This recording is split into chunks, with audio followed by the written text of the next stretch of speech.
2026 রবির বছর। এই বছর কন্যা রাশির জীবনে কি ঘটতে চলেছে তা নিয়ে আজকে আমার এই আলোচনা। যারা শিক্ষার্থী তাদের জন্য অত্যন্ত শুভ থাকছে এই বছরটা। আপনি যদি কোনো স্পোর্টস রিলেটেড কিছুর সাথে যুক্ত থাকেন তাহলে অত্যন্ত শুভ ফল পাবেন এই পুরো বছর।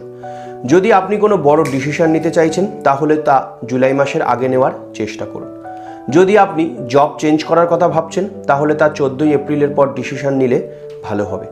এবছর আপনি প্রচণ্ড পরিমাণে স্পিরিচুয়ালভাবে কানেক্টেড হবেন এবং স্পিরিচুয়াল কোনো জায়গায় আপনি ঘুরতেও যেতে পারেন। যদি সন্তান নেওয়ার ক্ষেত্রে আপনি প্ল্যানিং করছেন তাহলে তা জুন মাসের পরে নিলে ভালো ফল পাবেন।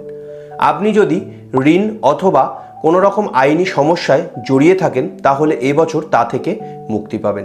Social networking, online, import export ও রিয়েল এস্টেট বিষয়ে আপনার উন্নতি ঘটবে এবছর। আপনি যদি ব্যবসার সাথে যুক্ত থাকেন তাহলে আপনাদের অত্যন্ত শুভ থাকবে এই বছর।